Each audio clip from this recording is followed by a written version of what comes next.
दररोज एकच प्रश्न पडतो ना, आज भाजीला काय करायचं?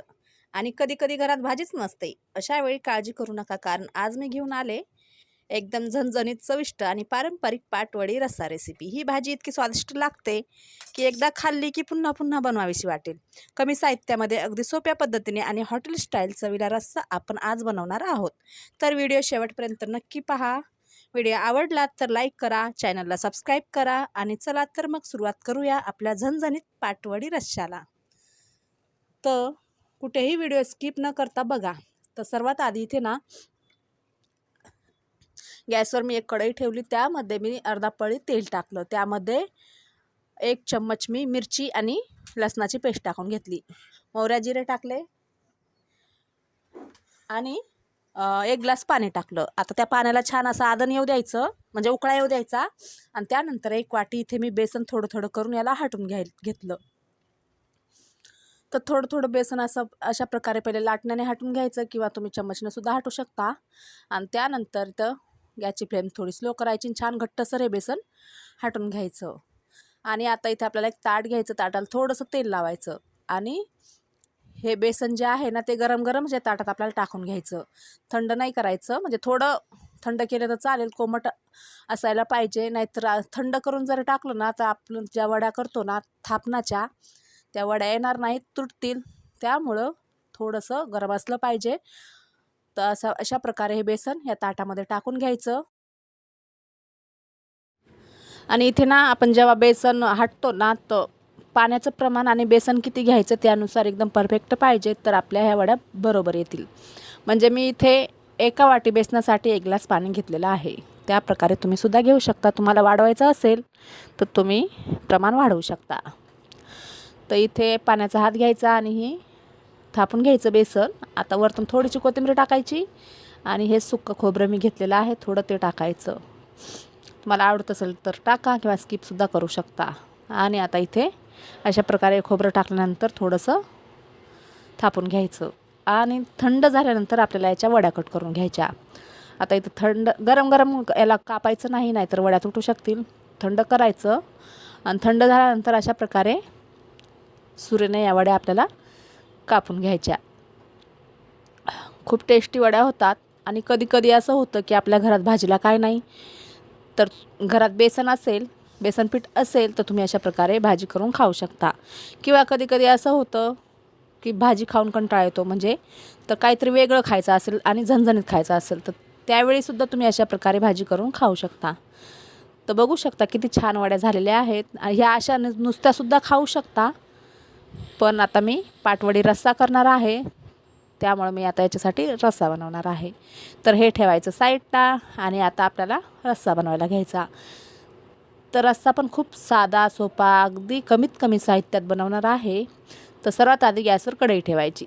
त्यानंतर त्यामध्ये अर्धा पळी तेल टाकून घ्यायचं. आणि ह्या मसाल्यामध्ये मी थोडंसं खोबरं आणि थोडा लसूण, कोथिंबीर एवढंच वाटलेलं आहे, जास्त काहीच वाटलेलं नाही. तर हा वाटलेला मसाला तेलामध्ये टाकून घ्यायचा, थोडासा फ्राय करून घ्यायचा. आता याला फ्राय करायचं आणि याच्यामध्ये आपले घरातील बेसिक मसाले टाकून घ्यायचे. आता हा माझ्याकडे काळा मसाला आहे. या मसाल्यामध्ये सर्वच आहे, त्यामुळं एक्स्ट्रा काही टाकायची गरज पडत नाही. तर मी 2 चम्मच काळा मसाला टाकला, अर्धा टीस्पून हळद टाकली, थोडंसं लाल तिखट टाकलं. आता हे सर्व मसाले आपल्याला मिक्स करून घ्यायचे आणि फ्राय करून घ्यायचे. आता त्या मिक्सरच्या भांड्यात थोडंसं पाणी वतायचं आणि ते पाणी याच्यात टाकून द्यायचं. आणि हा मसाला आपल्याला छान असा मीडियम गॅसवर परतवून घ्यायचा आहे. तर बघू शकता मसाल्याला तेल सुटायला सुरुवात झालेली आहे आणि हा मसाला आता शिजला गेलेला आहे. त्याच्यात अजून थोडंसं पाणी टाकायचं. थोडंसं म्हणजे आपल्याला रस्सा किती बनवायचा आहे त्यानुसार पाणी टाकायचं. मी इथे रस्सा थोडासा कमीच बनवणार आहे. तुम्हाला जर जास्त बनवायचं असेल तर तुम्ही पाणी जास्त टाकू शकता आणि मसाल्याचं प्रमाण पण थोडंसं वाढवू शकता. तर इथे 1 ग्लास पाणी टाकलं आणि चवीनुसार मीठ टाकून घ्यायचं. आपण बेसन हटलं होतं तेव्हासुद्धा मीठ टाकलेलं होतं, त्यानुसार मीठ टाकून घ्यायचं. आणि आता या रश्श्याला छान असं शिजू द्यायचा, उकळा येईपर्यंत शिजून घ्यायचा आहे. बघू शकता रश्श्याला उकळा यायला सुरू झालेला आहे. आता याच्यात आपल्याला सोडायच्या आहे वड्या, ज्या आपण केलेली आहे. आमच्याकडे याला थापणाच्या वड्या बोलतात, तुमच्याकडं कुणाकडं पाटवडी बोलतात, कुणाकडं नुसत्या वड्या बोलतात. तर या वड्या आता कोणी कोणी काय करतं ना, रस्सा बनवतं आणि वड्या साईडला ठेवून जेव्हा आपण ताट वाढून घेतो तेव्हा या रश्श्यामध्ये वड्या सोडून खातात. पण आमच्याकडे अशा रश्श्यातच सोडून शिजवून घेतात. त्यामुळे मी या रश्श्यातच टाकणार आहे आणि 2-3 मिनटं शिजवणार आहे, जास्त वेळ नाही शिजवणार. तर मी काही वड्या याच्यात टाकणार आहे आणि काही अशाच खायला ठेवणार आहे. तर इथे मी या रश्श्यामध्ये वड्या टाकून घेते आणि वड्या टाकल्यानंतर फक्त 2 ते 3 मिनटंच आपल्याला हा रस्सा शिजून घ्यायचा आहे, कारण रस्सा पण आधी शिजलेला आहे आणि बेसन तर आपण हाटून घेतलेलंच आहे. त्यामुळे याला जास्त शिजवण्याची गरजसुद्धा नाही.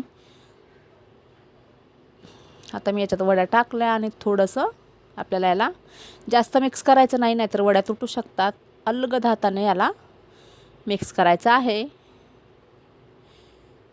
बघू शकता अशा प्रकारे अलगद हाताने मिक्स करायचं. जर आपण जास्त मिक्स केलं तर वड्या तुटतात, त्यामुळं असं अलगद हातानेच मिक्स करायचं.